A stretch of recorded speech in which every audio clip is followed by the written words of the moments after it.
Olá, o Câmara Recebe de hoje tem a presença da economista, servidora Emília de Toledo Leme, atualmente como superintendente da Rio Preto Prev já há uns bons anos, né, Emília?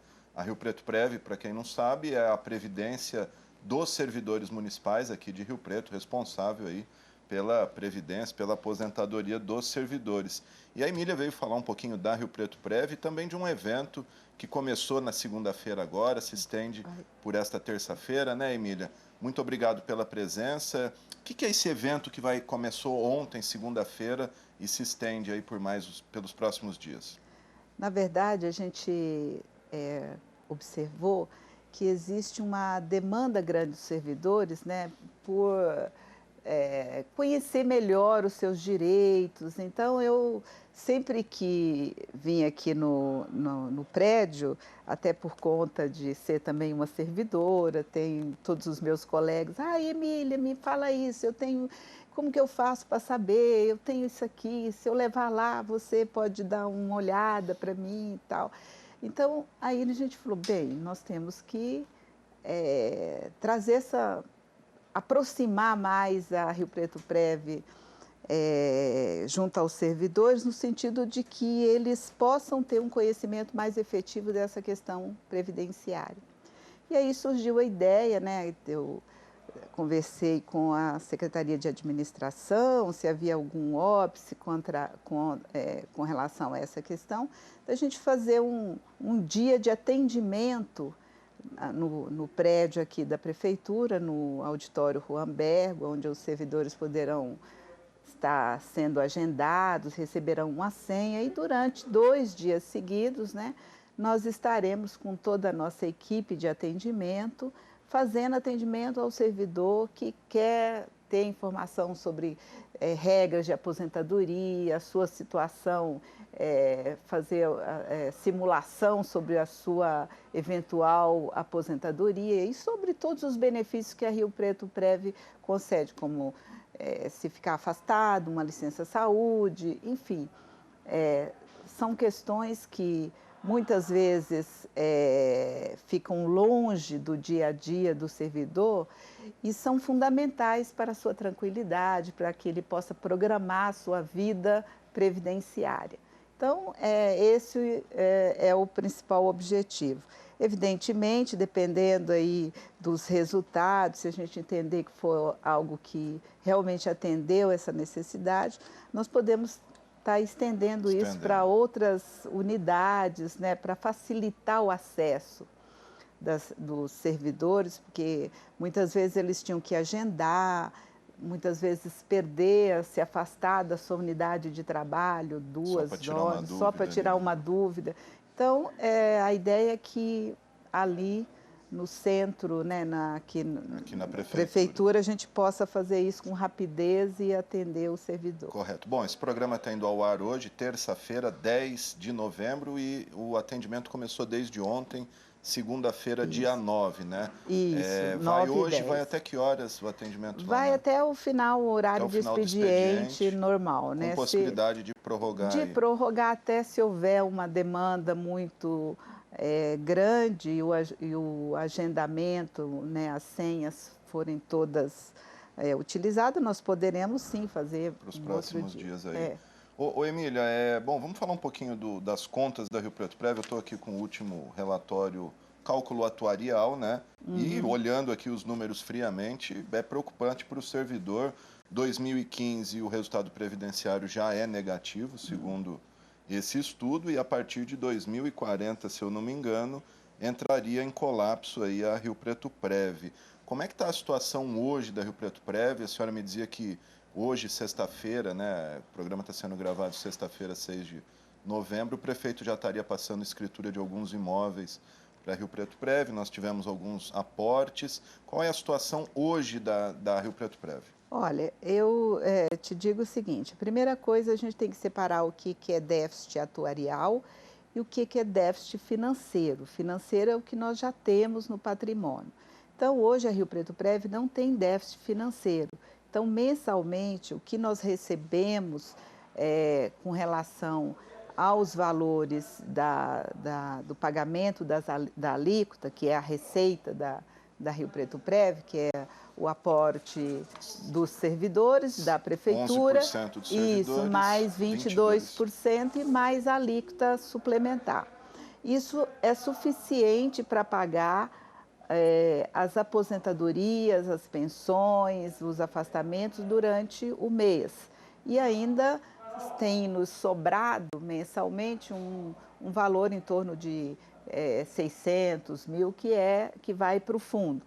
E afora isso, a gente tem um fundo mesmo aplicado que se acumulou ao longo dos anos, desde a criação do Instituto, de pouco mais de 200 milhões no fundo, que é o Fundo Previdenciário.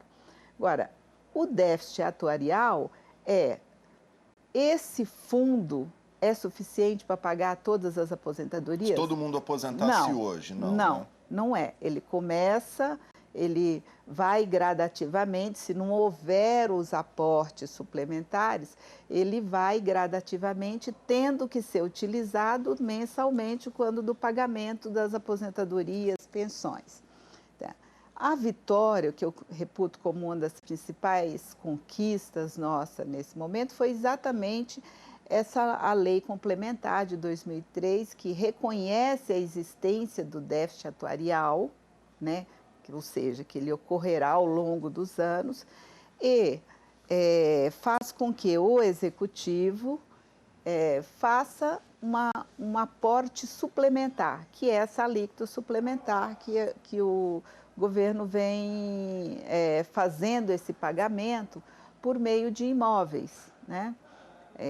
O ano passado, né, o ano retrasado, em 2013, aproximadamente 35 milhões em imóveis, e agora fez uma doação que,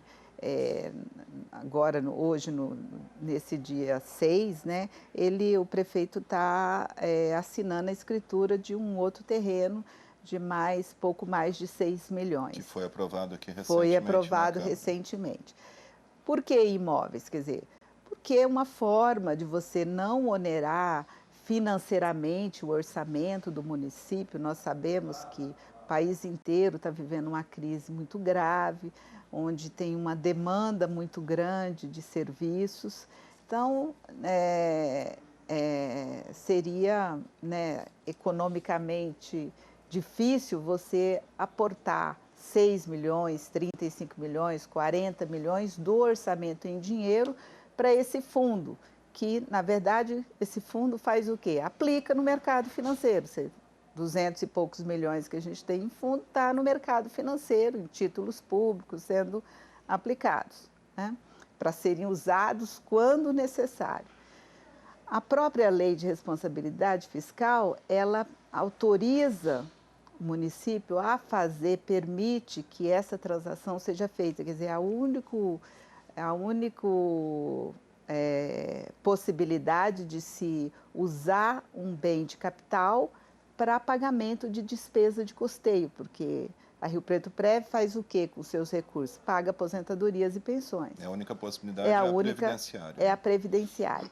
Então, o município dispõe desses imóveis, então ele faz essa doação para a Rio Preto Prev, fica no patrimônio da Rio Preto Prev, sem nenhum ônus, com escritura lavrada, livre para ser, no momento oportuno, que a instituição considerar necessário e viável economicamente, fazer um leilão desses imóveis, vendê-los e colocar o dinheiro no fundo, né?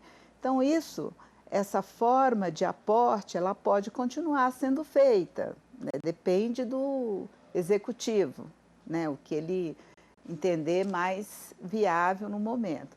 Mas, hoje, nós não podemos mais dizer que nós não estamos trabalhando na cobertura desse déficit.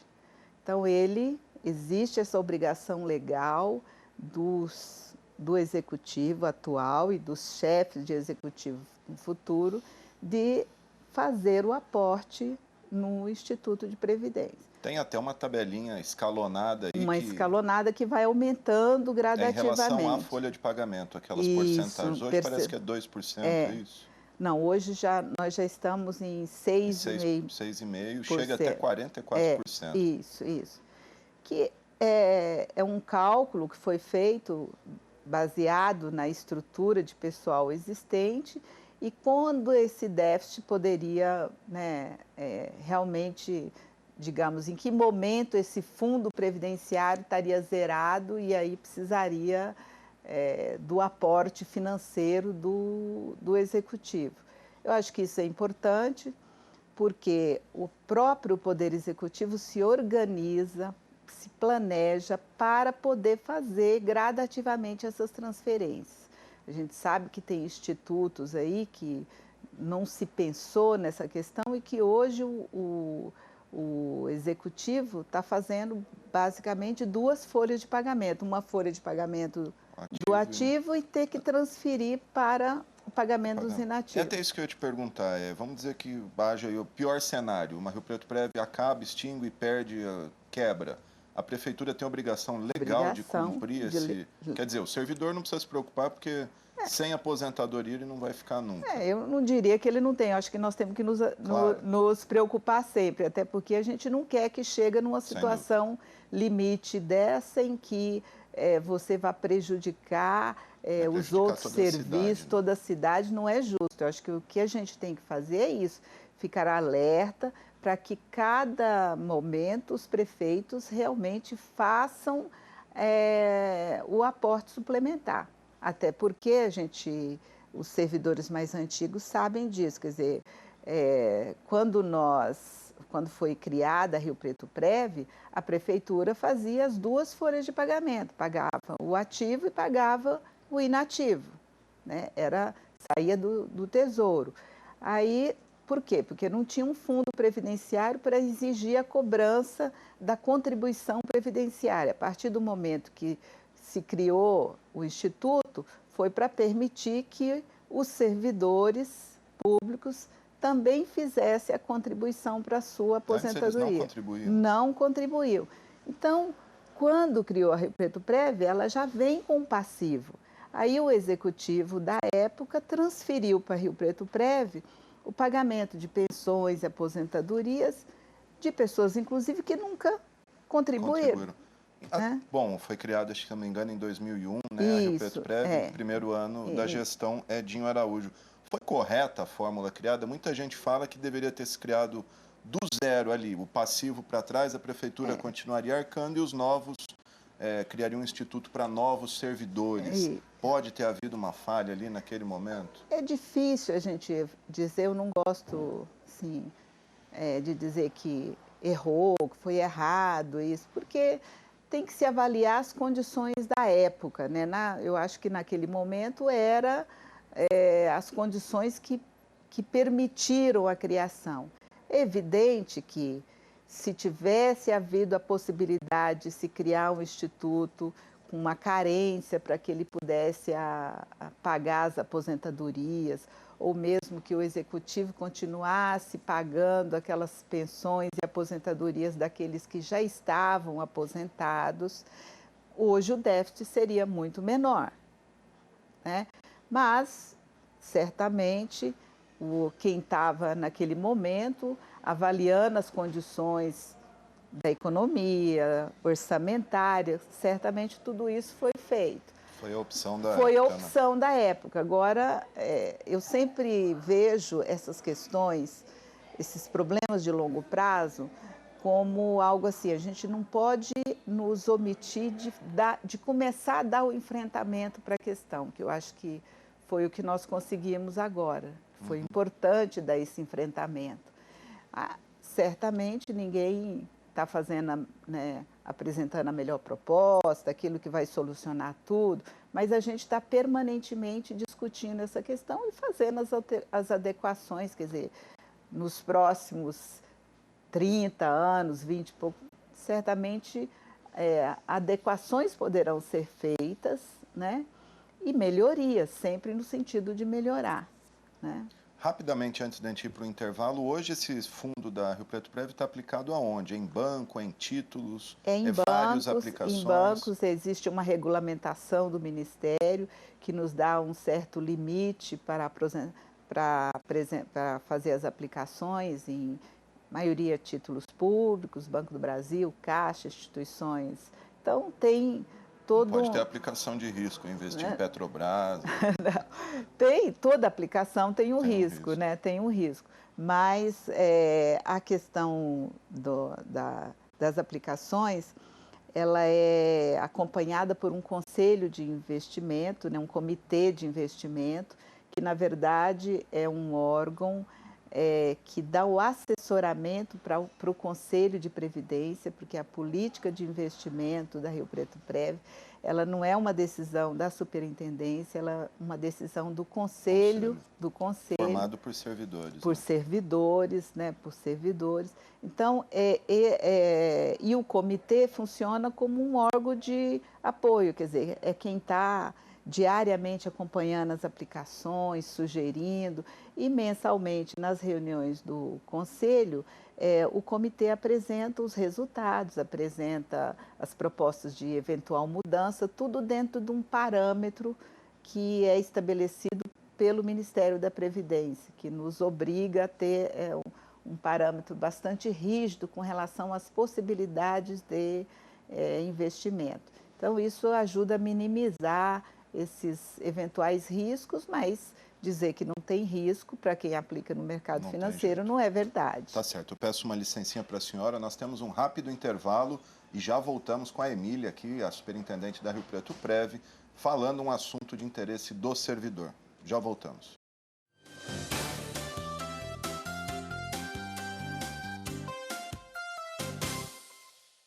A medula que salva vidas não é tirada da sua espinha, e sim do osso do quadril ou do sangue, como uma doação. Você doa uma pequena quantidade que não faz falta. Seu corpo repõe fácil e volta logo ativa. E pronto, você salvou uma vida. Faça o cadastro no Hemocentro. Doar só depois. Quando houver alguém compatível. Junte-se a nós na batalha pela vida.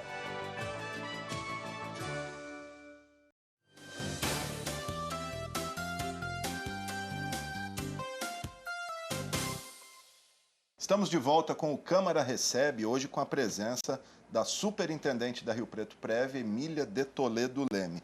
Bom, Emília, falávamos aí sobre o fundo, as aplicações.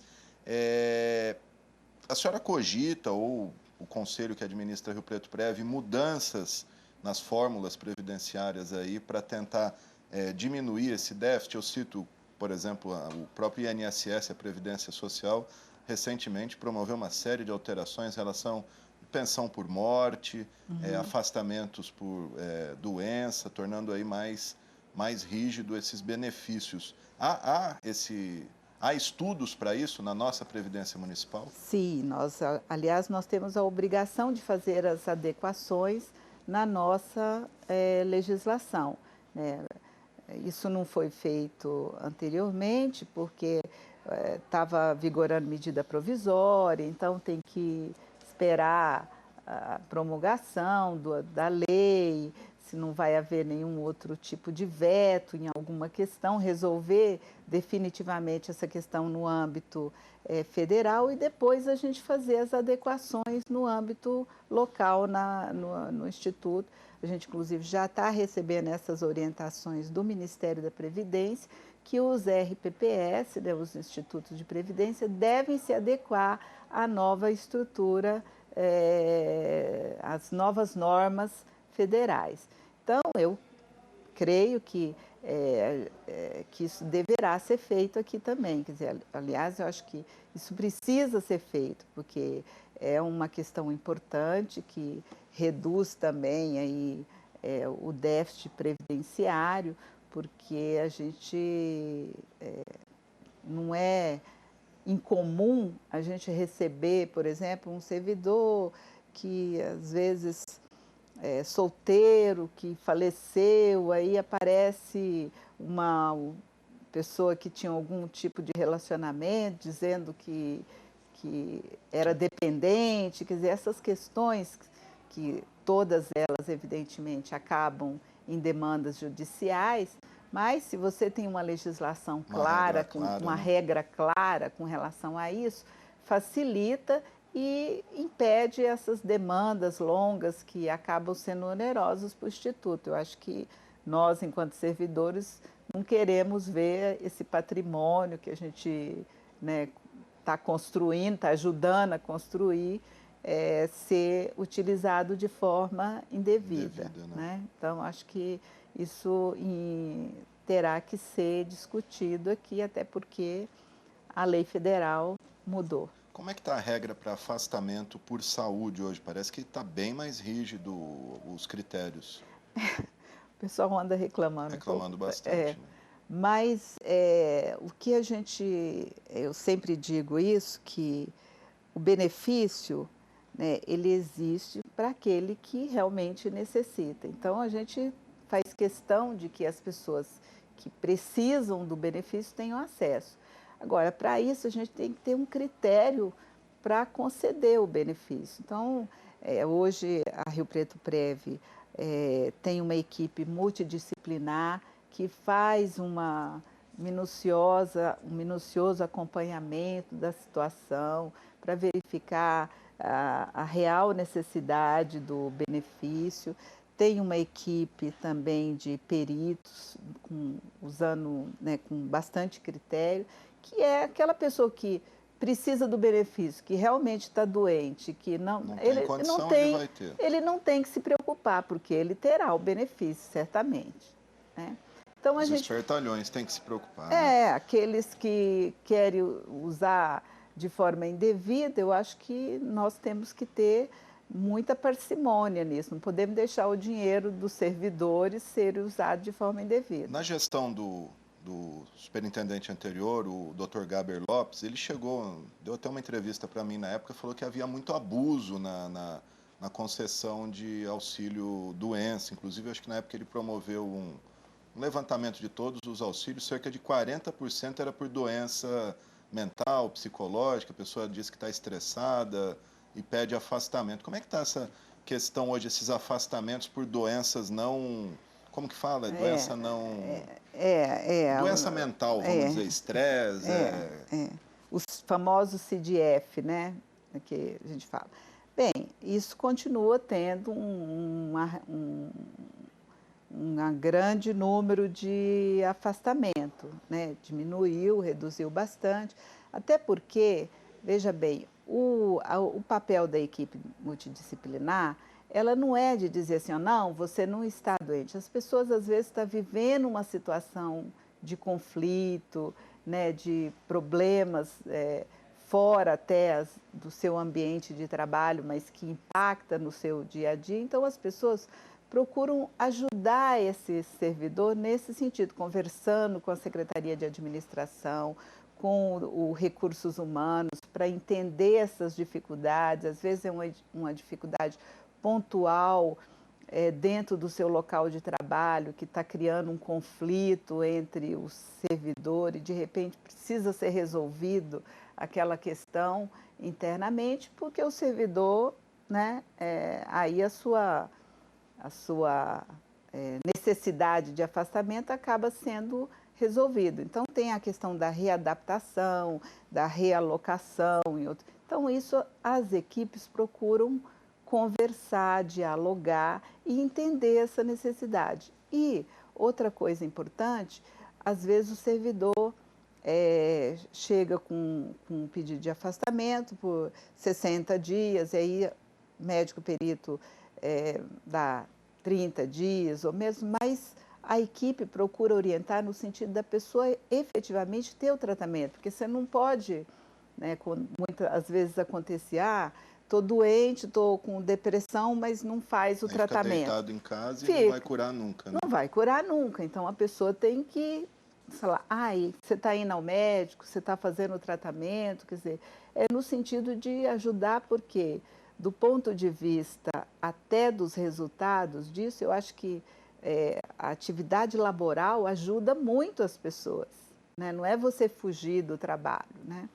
Então, a gente procura entender esses problemas, só que quando existe esse tipo de conflito, a gente tem que ver que isso não é uma questão previdenciária, é uma questão, por exemplo, que está no âmbito dos recursos humanos, ali nós também não podemos fazer esse tipo de acompanhamento. O que nós temos que fazer é não permitir que o recurso do Instituto seja usado para benefício não previdenciário. Sem dúvida.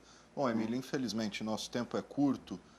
Queria só que você falasse rapidamente sobre a possibilidade de se igualar idade de aposentadoria, homens e mulheres. Você falava que tem esse estudo. Rapidinho, por favor. Isso não chegou ainda no âmbito do Municipal. servidor público, mas um debate aí que a gente acompanha, as instâncias e o próprio Ministério da Previdência, já fala dessa necessidade, que é algo que acontece na maioria dos países desenvolvidos. Não existe essa distinção entre tempo de serviço para a mulher e tempo de serviço para o homem. Eles já estão se aproximando, se igualando, ou no máximo, às vezes, 1 ou 2 anos. Então, essa diferença de 5 anos, né, existe uma discussão para que isso se iguale. Né, até porque a senhora falava que a mulher... A mulher vive mais. Vive mais que o homem, se aposenta antes e vive mais. Bom, gente, essa é a superintendente da Rio Preto Prévia, a economista Emília de Toledo Leme. Infelizmente, como eu disse, o tempo é Muito curto, obrigada. tinha muito para falar, mas fica o convite para voltar. Quem quiser tirar alguma dúvida, pode procurar a Rio Preto Prévia. Sim, né? Qual que é o telefone lá? ou nos dias, nós estaremos ali na... Teve né, ontem, né? Dia 9 e hoje, dia 10 até às 5 horas. Até às no 5 Rua horas. Ambergua, piso térreo da Prefeitura. Tá bom? Emília, muito obrigado pela sua participação aqui com a gente. Obrigado a você também que nos acompanhou nesse Câmara Recebe. Muito obrigado, um grande abraço e até a próxima semana.